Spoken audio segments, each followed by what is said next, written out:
O mga kabunyog, mga kababayan, ah, itong si Sara Duterte, nagbigay ng reaksyon sa nangyari kay Cabral. Hmm? Siyempre, undersecretary si Cabral, undersecretary ng DPWH. O ngayon, ang reaksyon ni Sara Duterte, ah, dito daw sa nangyari kay Cabral, mayroon daw itong epekto sa mental wellness ng mga ASEC at USEC ng mga departamento ng gobyerno. Kasi kapag sa nangyaring ito, nakakatakot daw. Nakakatakot, sabi ni Sara Duterte. Baka yung mga ASEC at USEC na nasasangkot sa mga anomalya ay tumalon din sa bangin. Katulad ng ginawa ni Cabral. ha? Yun mga kabunyog ang yun ang sinasabi ah, ni Sara Duterte. Ang problema, habang sinasabi niya yan, hindi niya naiisip na siya rin ay may mga sarili ring undersecretaries at assistant secretaries na nadadawit din sa anomalya. Parang hindi ba niya nakikita na yung kanyang opisina, yung dating DepEd, saka yung OBP, mayroon siyang mga tao na ang rank ay assistant secretaries din at saka undersecretaries na may mga kaso rin ng plunder, malversation, graft dahil sa kanya. Dahil kay Sara Duterte. Hindi niya ba naiisip yun? Parang sinasabihan niya yung iba, sabi niya kawawa naman yung mga ASEC at USEC ng ibang mga ahensya. Baka nasasangkot din sa anomalya yung kanilang mga secretaries at yung opisina nila. O may epekto daw itong nangyari kay Cabral sa mental wellness ng mga ASEC at USEC. Ang problema kay Sara, ay di ba kasasampa lang ng kaso sa kanya? Ang problema, hindi lang naman si Sara ang kinasuhan doon. Pati yung mga dating officials niya sa DepEd at saka yung mga officials niya sa OBP, sa Office of the Vice President. Ang ilan doon ay mga USEC at ASEC din ang rank. Halimbawa, yung kanyang trusted na Chief of Staff, si Attorney Zuleika Lopez, USEC yata ang rank nun eh. Si Attorney Zuleika Lopez. Nung nasa DepEd nga siya, yung ASEC doon, USEC ba yun o ASEC? Si Sibilya, si Sibilya ng DepEd. Ano din yun? Nakasuhan din dahil dun sa confidential funds ni Sara. Ito mga kabunyog mga kami. Ito kasi yung sinabi ni Sara. Anuhin natin. Mga kabunyog, ito yung sinabi ni Sara. Sabi ni Sara, I think makakaapekto ito sa mental wellness ng mga undersecretary at mga assistant secretary. Dahil yung mga kaparte ng mga anomalya, mag-iisip na sila kung mahuhulog din ba sila sa bangin. Yan mga kabunyog. Yan yung sinabi ni Sara Duterte. Natatakot daw siya na baka marami pang mga officials ng gobyerno, mga ASEC at USEC, na maapektuhan din yung nangyari o yung ginawa ni Cabral ay baka gawin din nila. Ang problema dito, siya nga, si Sara Duterte, mayroon ding mga sariling USEC at ASEC na sangkot din sa anomalya.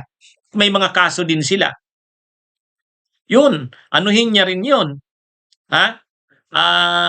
Tingnan niya rin yun.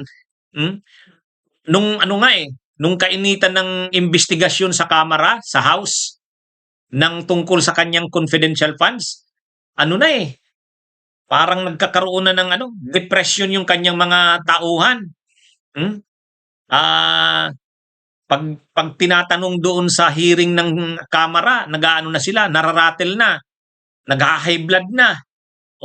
Bawat isa na chine-check up na ng doktor, baka nang nangyayari. Ang isa-isa sila dinadala doon sa veterans. Kahit si Attorney Zuleika Lopez, dinala rin sa veterans eh. Yan yung mga nangyari kay Sara, sa mga tao ni Sara. Hindi pa yun, hindi pa yun korte. Pa lang yun? Investigation in aid of legislation. Pa lang yun?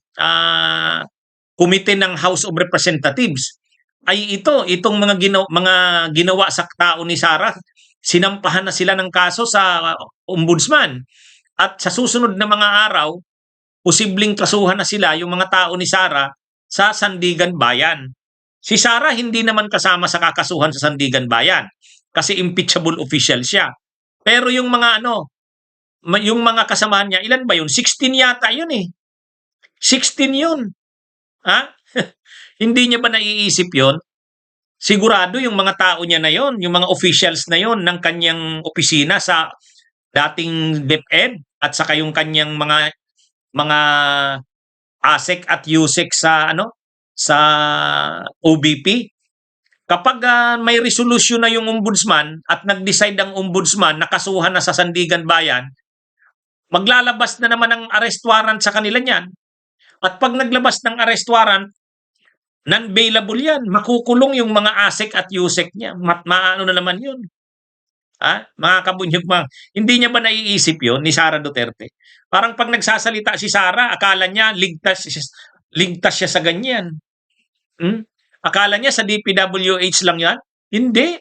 Yung kanyang mga USEC at ASEC, kinasuhan na sa ombudsman. At maraming ebidensya yon. Nakita naman natin, tambak yung ebidensya. Yung pinakita sa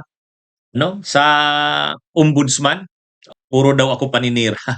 Hindi, pinapaalala lang natin na yung sinasabi ni Sara, nag-worry daw si Sara kasi yung mga officials ng gobyerno, mga ASEC at USEC, baka matulad daw ng kinakaharap ni Cabral. Kasi nga si Cabral, na yun, tuliro na yun sa kanyang problema.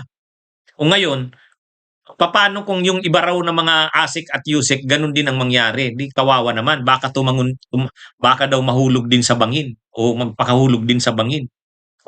Pero ang hindi naiisip ni Sara yung kanyang mga USEC at ASEC. Bantayan niya rin yun. Kailangan niya yung tulungan. Sa parte ni Sara Duterte, kailangan niyang tulungan yung kanyang mga ASEC at USEC.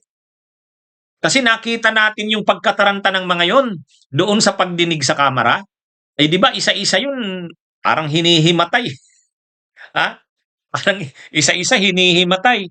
Paano kung may kaso na sa Sandigan Bayan? Mga kabunyog, mga kababayan. Kaya yun? Sa totoo lang, mahirap yung kakaharapin ng kanyang mga tao. Si Sara, alam niya kasing hindi naman siya kakasuhan eh. Bawal siyang kasuhan sa Sandigan Bayan, si Sara Duterte. Ang pwedeng gawin sa kanya ng ombudsman, imbestigahan. At yung investigasyon ng ombudsman magagamit kapag sinampahan siya ng impeachment. Impeachment ang kay Sara. Pero yung plunder, yung malversation, yung graft, doon sa Sandigan Bayan, hindi siya kasama doon. Ang makakasuhan doon yung mga tao niya lang. Ang problema, pag nakasuhan yung mga tao niya, magiging katulad yan ni Cabral, yung depression. Yung depression. Magiging problema talaga yan. Kaya itong si Sara, tama yung sinasabi niya. Bantayan yung mga ASEC at USEC. Pero ang hindi niya naiisip, yung kanyang mga ASEC at USEC.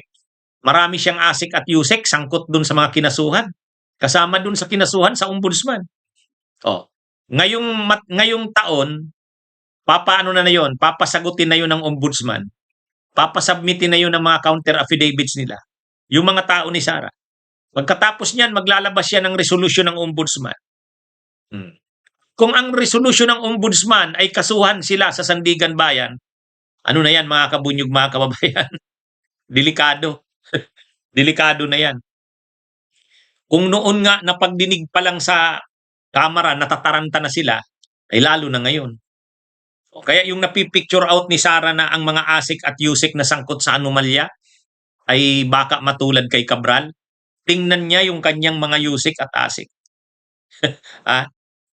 Diba? Mga kabunyog, mga kababayan. Yun? Malala yan. Kasi, yun? May mga ebidensya pa naman. Mabibigat ang mga ebidensya eh. Kahit yung dalawang officials ng AFP, yung kanyang commander ng Vice Presidential Security Group niya, sila Cornel Chica at si Cornel Nolasco, kasama rin sa kinasuhan eh. Kasama rin sa kinasuhan sa ombudsman. Actually, masisira din ang karir nun.